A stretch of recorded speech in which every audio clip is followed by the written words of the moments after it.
Elle est trop stupide pour comprendre les affaires, a dit ma sœur à tout le monde lors du brunch de Pâques. C'est pour ça qu'elle travaille dans la vente au détail. Mes parents ont ri. J'ai regardé ma montre. Mon assistante exécutive s'est approchée, Madame Duval, la fusion avec Société Générale est finalisée. Votre entreprise de technologie est maintenant évaluée à 3,8 milliards d'euros. La table est devenue silencieuse. La vente au détail? J'ai souri. Je possède la chaîne où je travaille. Les 847 magasins à travers l'Europe. Et ce complexe? Je l'ai acheté le mois dernier. La terrasse face à l'océan du domaine des Belles Eaux scintillait de décorations pastel et de lys frais. Des tables recouvertes de nappes blanches parsemaient la pelouse, chacune surmontée de centres de table de Pâques élaborés. Au-delà de la terrasse, le Pacifique s'étendait d'un bleu infini, les vagues s'écrasant contre des plages privées dont l'accès coûtait 10 000 € par nuit. Ma sœur Victoire avait bien choisi pour notre brunch de Pâques familial. Le complexe criait richesse et statut, exactement ce que la famille Duval appréciait le plus. Ma mère m'embrassa quand j'arrivai. Tu es en retard. Nous t'attendons depuis 20 minutes. Désolé, j'ai dû fermer le magasin hier soir. Nous manquions de personnel. Ma sœur Victoire sourit narquoisement depuis sa place à côté de son mari, Didier, gestionnaire de fonds spéculatifs. Toujours dans la vente au détail à 34 ans. C'est tellement désuet. Je pris place à la table familiale, le siège le plus éloigné de mes parents, naturellement. Mon père, Grégoire, leva à peine les yeux de son téléphone, où il vérifiait probablement les cours de la bourse ou lisait les nouvelles économiques. « Comment va la boutique ?» demanda ma mère avec ce ton particulier. Cela signifiait qu'elle n'était pas vraiment intéressée. « Occupée, dis-je. L'inventaire de printemps vient d'arriver. »« C'est bien, ma chérie. » Elle se tourna immédiatement vers Victoire. « Parle à tout le monde de la promotion de Didier. » Victoire rayonnait. Didier vient d'être nommé vice-président senior chez Crédit Agricole Investissement. Le plus jeune à ce poste dans l'histoire de l'entreprise. Applaudissements autour de la table. Mon oncle Théo leva son mimosa pour porter un toast. Ma tante Jeanne roucoula de manière appropriée. Même mon jeune cousin Maxime semblait impressionné. 43 ans et déjà vice-président senior, dit fièrement mon père. C'est le genre d'ambition pour laquelle cette famille est connue. L'implication était claire. Victoire avait fait un beau mariage. Elle avait eu 2 enfants parfaits qui fréquentaient les bonnes écoles privées. Elle vivait dans un domaine à Neuilly-sur-Seine, siégeait à des conseils d'administration de bienfaisance et comprenait ce que signifiait être une Duval. Moi? Je pliais des pulls dans un magasin de détail. Du moins, c'est ce qu'ils croyaient tous. Sophie, es-tu toujours dans ce magasin de vêtements? Demanda tante Jeanne. Comment s'appelle-t-il déjà? Mode luxe, dis-je. C'est ça, c'est ça. Dans le centre commercial, n'est-ce pas? Elle dit, centre commercial, comme si c'était un mot étranger. As-tu au moins une réduction sur les vêtements? J'en ai une, en fait. Victoire se pencha en avant, son bracelet tennis en diamant captant la lumière du soleil. Tu sais, Sophie, la firme de Didier embauche des assistantes administratives. Je pourrais glisser un mot. Te faire sortir de la vente au détail pour quelque chose de plus professionnel. C'est très gentil, dis-je d'un ton neutre. Je veux dire, la vente au détail, c'est bien pour les adolescents, mais à ton âge, tu devrais penser à une vraie carrière, à construire quelque chose, à faire des relations qui comptent. Le serveur arriva avec notre première assiette, des œufs pochés sur des asperges avec de la sauce hollandaise. La nourriture était exquise. Je m'en étais assuré lorsque j'avais examiné le menu de Pâques 2 semaines auparavant. Ce complexe est incroyable, s'exclama ma mère. Victoire, comment l'as-tu découvert? Un collègue de Didier l'a recommandé. Très exclusif. Ils ne prennent qu'une centaine d'invités au maximum. La liste d'attente est de 2 ans, mais Didier a tiré quelques ficelles. Mon père hocha la tête avec approbation. Les relations, c'est ce qui compte dans les affaires. Qui vous connaissez, pas ce que vous savez.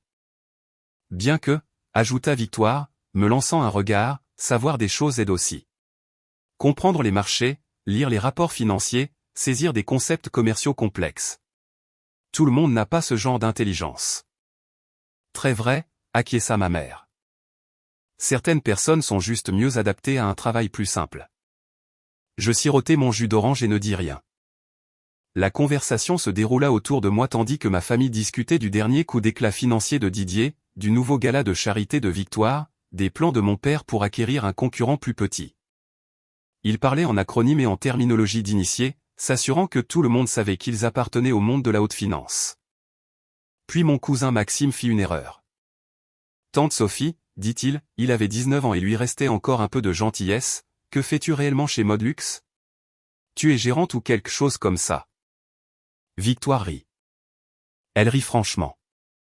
Gérante? Elle est trop stupide pour comprendre les affaires. Elle travaille au comptoir. Aide les clients à trouver la bonne taille. Range les étagères. C'est pour ça qu'elle travaille dans la vente au détail. Mes parents rirent avec elle. Allons, Victoire, dit mon père, toujours en riant doucement. C'est un peu dur. Tout le monde ne peut pas gérer des opérations commerciales complexes. La vente au détail est un travail honnête. Il faut bien que quelqu'un le fasse. Je trouve juste ça drôle, continua Victoire, enhardie. Nous sommes assis ici à discuter de capital risque et de perturbation du marché, et Sophie ne comprend probablement pas la moitié de ce que nous disons. Sans offense, mais le travail de vente au détail ne nécessite pas vraiment un diplôme en commerce. En fait, dis-je doucement, j'ai un master en administration des affaires. Cela les arrêta un instant. D'où, demanda Victoire, sceptique. HEC Paris. La table devint silencieuse. Tu es allé à HEC Paris? La voix de ma mère était tranchante. Quand? Tu n'as jamais mentionné. Il y a 7 ans. J'ai terminé en 2018. Les sourcils de mon père se froncèrent. Nous l'aurions su si tu étais allé à la Business School d'HEC Paris. C'est un programme du top 5. J'y suis allé, dis-je simplement. J'ai obtenu mon diplôme avec mention. Je ne voulais juste pas dire parce que chaque fois que j'essayais de partager quoi que ce soit sur ma vie, vous changiez de sujet pour parler des réalisations de Victoire. Victoire se ressaisit rapidement. Eh bien, même si tu es allé à HEC Paris, ce qui semble peu probable, tu travailles toujours dans la vente au détail. Donc, clairement, le diplôme ne t'a pas beaucoup servi. Les marchés sont difficiles, dit mon père d'un ton désinvolte. Tout le monde ne peut pas traduire l'éducation en succès réel. Il faut un certain type de personne. Je vérifiai ma montre. 11h47. Synchronisation parfaite. Je sortis mon téléphone et envoyai un message rapide, maintenant, table en terrasse près de la fontaine. Ma tante Jeanne demandait à Victoire des nouvelles de sa maison d'été au Cap Ferret lorsqu'une femme en tailleur Armani ajusté apparut à côté de notre table. Julie Watts, mon assistante exécutive depuis 5 ans, portait un porte-documents en cuir et se déplaçait avec l'efficacité discrète de quelqu'un qui gérait quotidiennement des opérations d'1 milliard de dollars. Excusez-moi, dit-elle, sa voix professionnelle et claire. Je cherche mademoiselle Duval. Victoire commença à répondre. Le nom Duval lui appartenait aussi après tout. Mais Julie passa directement devant elle. Elle s'arrêta à ma chaise. Madame Duval, la fusion avec Société Générale est finalisée, annonça Julie, sortant sa tablette. Votre entreprise de technologie est maintenant évaluée à 3,8 milliards d'euros. La paperasse a été réglée ce matin. BNP Paribas demande un appel pour discuter de l'acquisition de la division de gestion de la chaîne d'approvisionnement. Dois-je le planifier pour mardi? La table devint complètement silencieuse. La fourchette de Victoire cliqueta sur son assiette. Je suis désolé, dit ma mère. Qui êtes-vous? Julie Watts, assistante exécutive de mademoiselle Duval et directrice de l'exploitation de Duval Numérique. Elle me tendit la tablette, qui affichait un terminal Reuters et avec le cours de l'action de notre société. La fusion a ajouté 847 emplacements de vente au détail à notre plateforme de commerce électronique existante. Notre capitalisation boursière vient de dépasser 3,8 milliards d'euros. Le visage de mon père était devenu pâle. Quelle entreprise de technologie? La vente au détail. Je souris. Je possède la chaîne où je travaille. Les 847 magasins à travers l'Europe. Modlux. Je l'ai achetée il y a 6 ans quand elle était en faillite. Je l'ai reconstruite. J'ai intégré la gestion des stocks à base d'intelligence artificielle, des algorithmes d'achat personnalisés, et une vente au détail omnicanal fluide. L'année dernière, nous avons réalisé 3,3 milliards d'euros de revenus. La bouche de Victoire s'ouvrit et se ferma comme un poisson. Et ce complexe, continuai-je, en désignant les environs. Je l'ai acheté le mois dernier, payé en espèces, 80 millions d'euros. Le propriétaire voulait prendre sa retraite et je voulais une propriété sur la Côte d'Azur pour des retraites de conseil d'administration. Julie sortit son téléphone. En fait, mademoiselle Duval, le gérant du complexe espérait s'entretenir avec vous au sujet du calendrier des rénovations estivales. Dois-je lui dire que vous êtes disponible après le brunch? Dites-lui que je passerai à son bureau à 13 heures. Certainement. Julie se tourna pour s'adresser à la table. Je m'excuse pour l'interruption. Félicitations pour la fusion, mademoiselle Duval. Les Échos souhaitent planifier une interview pour son édition du week-end. Je coordonnerai avec votre équipe de relations publiques. Elle s'éloigna, laissant un silence absolu dans son sillage. Mon oncle Théo retrouva la parole en premier. Tu possèdes une entreprise de technologie? J'ai fondé cela, corrigez-je. Duval Numérique. Nous avons commencé comme une société de logiciels axée sur l'optimisation du commerce de détail, prédiction des stocks, analyse du comportement des clients, algorithme de tarification dynamique. J'ai construit cela dans mon appartement avec 2 ingénieurs que j'ai rencontrés à HEC Paris. Mais tu travailles chez Modlux, dit Victoire d'une voix faible. Nous t'avons vu là-bas. Je visite mes magasins régulièrement. J'aime comprendre l'expérience client de première main. Difficile de construire une bonne technologie de vente au détail si l'on ne comprend pas la vente au détail. Alors oui, parfois je travaille au comptoir.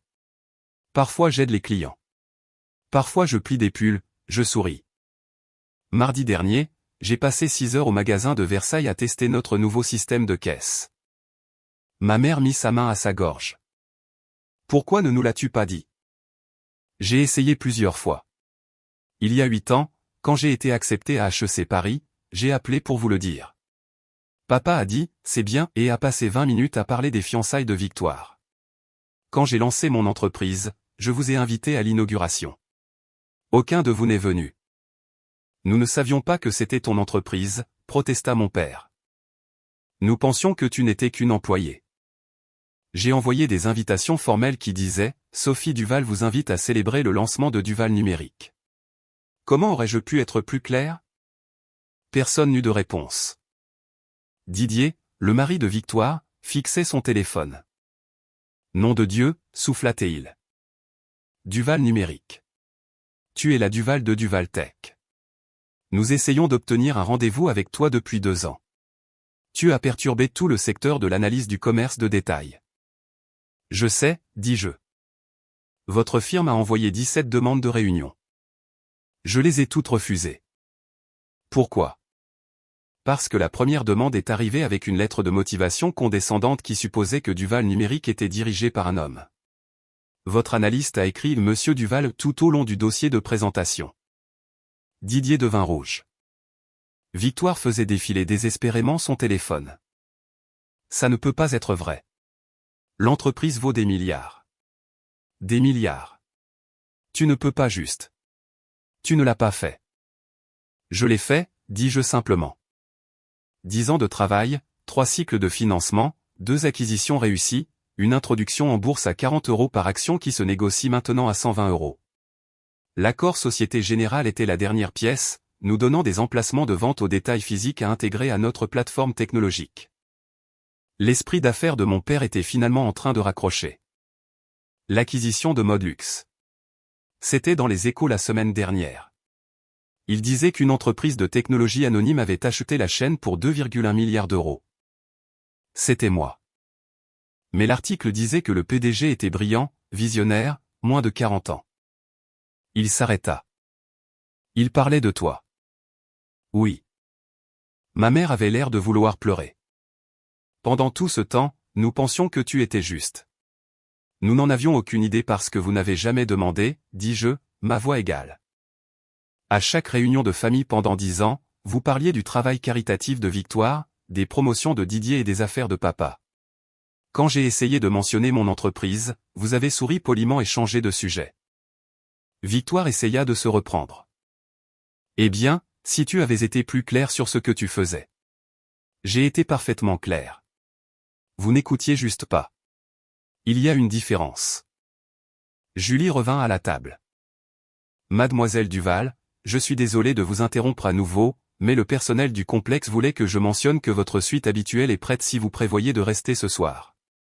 Ils ont préparé la villa principale. Merci, Julie. Je pense que j'irai après que cette conversation se termine. Ma tante Jeanne, ma vraie tante, pas mon assistante, prit enfin la parole. Tu possèdes ce complexe? Tu loges dans la villa principale? Tu es milliardaire? Je ne suis pas personnellement milliardaire. Mon entreprise vaut 3,8 milliards d'euros, mais j'en possède 34%. Ma fortune nette personnelle est d'environ 1,3 milliard d'euros, selon le cours de l'action. Plusieurs personnes aux tables voisines nous regardaient maintenant ouvertement. Quelques-unes prenaient des photos. Maxime, mon jeune cousin, me regarda avec quelque chose comme de la stupéfaction. Tante Sophie, c'est incroyable. Puis-je te demander quelque chose? Bien sûr.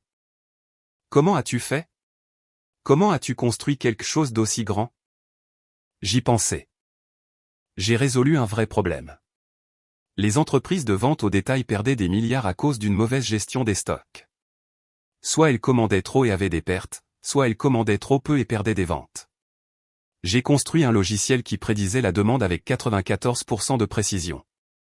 Cela seul a économisé des millions au magasin. Puis j'ai ajouté la tarification dynamique, la personnalisation client, l'optimisation de la chaîne d'approvisionnement. Chaque innovation a rendu la vente au détail plus efficace. Mais comment as-tu commencé, insista-t-il. Quelle a été la première étape? J'ai travaillé dans la vente au détail à l'université. J'ai vu les problèmes de première main. J'ai appris à coder pour pouvoir construire des solutions. J'ai parlé aux gérants de magasins, aux clients, aux fournisseurs. J'ai compris l'entreprise sous tous les angles avant d'essayer de la perturber. La voix de mon père était calme. Tu as appris l'entreprise en partant de zéro. Oui. De la même manière que j'apprends le secteur de ce complexe maintenant. J'ai acheté le domaine des Belles Eaux non seulement comme un investissement, mais parce que je veux comprendre l'hôtellerie de luxe. Ma prochaine aventure est d'intégrer la technologie aux expériences de voyage haut de gamme. La voix de Victoire était petite. Je t'ai traité de stupide. Tu l'as fait. J'ai dit que tu ne comprenais pas les affaires. Tu l'as fait. Et pendant tout ce temps, tu dirigeais une entreprise d'1 milliard de dollars. Oui. Elle semblait sincèrement bouleversée. Sophie, je suis tellement désolé. Je n'en avais aucune idée. Si tu avais su, interposai-je, si tu avais su que j'avais réussi, tu m'aurais traité différemment. Mais le problème, Victoire, c'est que tu m'as traité comme si j'étais sans valeur parce que tu pensais que j'étais une employée de commerce de détail. La cruauté était la même, que je plie des pulls pour le salaire minimum ou que je dirige un empire technologique. Cela fit mouche. Ma mère essaya de rattraper le coup. Nous sommes si fiers de toi, Sophie. C'est incroyable. Nous n'avions aucune idée que tu étais si accomplie. Vous auriez pu avoir une idée. Vous auriez pu demander n'importe quand au cours des 10 dernières années. Vous auriez pu dire, Sophie, parle-moi de ton travail. Mais vous ne l'avez pas fait. Vous avez présumé que j'étais un échec et m'avez traité en conséquence. Mon père s'éclaircit la gorge. Que se passe-t-il maintenant? Que voulez-vous dire? Je veux dire, clairement nous avons fait des erreurs. De graves erreurs. Qu'est-ce que tu as l'intention de faire? Je regardais autour de la table ma famille qui m'avait ignoré pendant des décennies, qui réalisait maintenant que je détenais plus de pouvoir qu'aucun d'eux. Je vais prendre mon brunch de Pâques, dis-je calmement. Je vais finir cette excellente œuf pochée. Mon chef ici les réussit parfaitement. Ensuite, je vais faire le tour de la propriété du complexe avec le gérant et discuter des rénovations estivales. Après cela, j'ai un appel vidéo avec mon conseil d'administration pour discuter du calendrier d'intégration de la fusion. Et nous, demanda Victoire doucement. Cela dépend de vous. Julie réapparut. Mademoiselle Duval, le gérant du complexe vient de m'informer qu'il y a eu un petit problème avec la réservation de la famille Duval. Ma mère pâlit. Quel problème? Eh bien, dit Julie, jetant un œil à sa tablette. La réservation a été faite au nom de Didier, utilisant sa carte de crédit. Mais le complexe a une politique concernant le paiement. Tous les frais doivent être réglés avant le départ demain. Didier hocha la tête. Bien sûr. Quel est le total pour les 4 suites, la terrasse privée pour ce brunch, le service de champagne et les rendez-vous au spa que vous avez réservés pour cet après-midi? Le total s'élève à 67 000 €. Le nombre resta suspendu dans l'air. 67 000 €, répéta ma mère d'une voix faible. Pour une nuit? C'est une propriété extrêmement exclusive, expliqua Julie. La villa principale seule coûte 25 000 € par nuit. Votre famille a réservé 4 suites, qui, au tarif standard. Elle marqua une pause délicate. La propriété de Mademoiselle Duval offre certains avantages pour les futures réservations, mais cette réservation a été faite avant l'acquisition, donc les tarifs standards s'appliquent. Didier était devenu pâle. Je pensais que ce serait peut-être 20 000 € pour tout. Dois-je passer la carte enregistrée, demanda Julie. Attendez, dis-je, mettez-le sur mon compte. Sophie, tu n'as pas à le faire, commença mon père. Je ne le fais pas pour vous, dis-je clairement. Je le fais parce que je ne veux pas que mon personnel du complexe se retrouve dans une situation de facturation embarrassante. Considérez cela comme une courtoisie unique. Merci, murmura ma mère. Mais, continuai-je, c'est la dernière fois. Dorénavant, si vous voulez séjourner dans des propriétés que je possède, vous paierez le prix fort. Si vous voulez faire du shopping chez Modlux, vous paierez au prix de détail. Pas de réduction familiale, pas de traitement spécial. Vous vouliez que je réussisse en affaires? Eh bien, voilà à quoi ressemblent les affaires, des limites professionnelles et une juste compensation. Victoire semblait dévastée. Est-ce que tu nous coupes les ponts? J'établis des limites. Il y a une différence.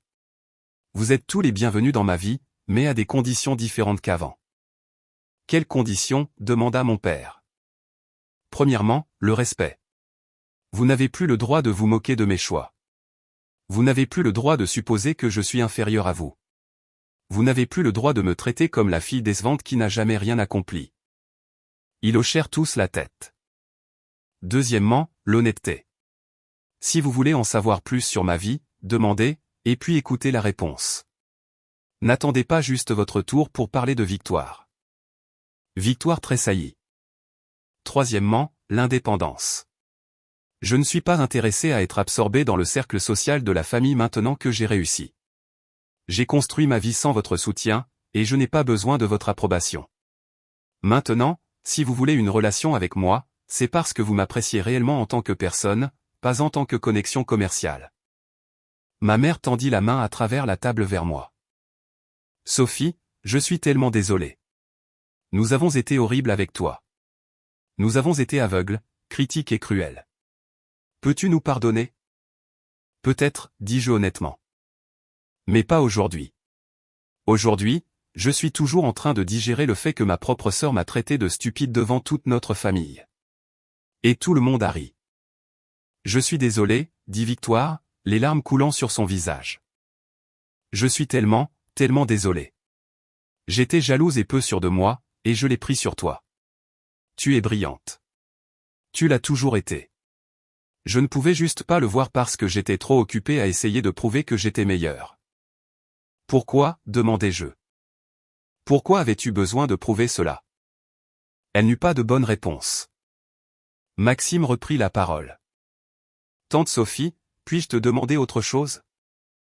Bien sûr. Serais-tu d'accord de me parler d'entrepreneuriat? De me coacher peut-être? J'étudie l'informatique, et j'ai quelques idées, mais je ne sais pas par où commencer. Je regardais mon jeune cousin, le seul qui m'avait posé une vraie question sur mon travail.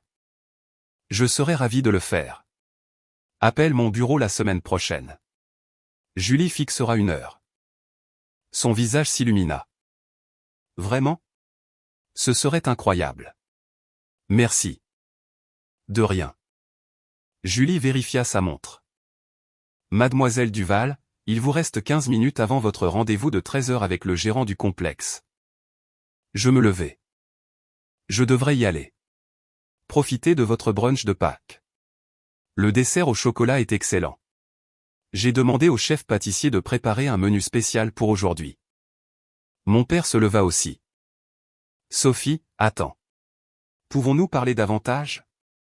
Peut-être plus tard cette semaine. Peut-être, dis-je.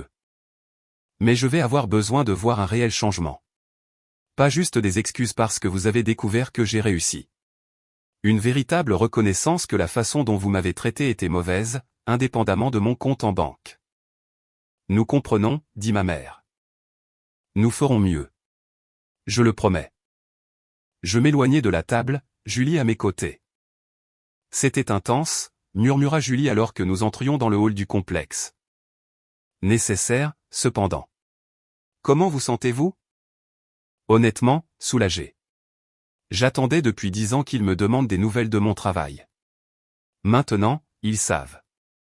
La fusion était vraiment parfaitement synchronisée, dit Julie. Société Générale clôturant l'affaire en plein brunch de Pâques. C'est presque trop parfait. J'ai peut-être demandé qu'il planifie la signature finale pour ce matin, admis-je, quand j'ai découvert que Victoire nous avait tous réservé à mon propre complexe sans savoir que je le possédais. Je n'ai pas pu résister à l'occasion. Julie rit. Vous avez orchestré toute la chose. J'ai orchestré le timing.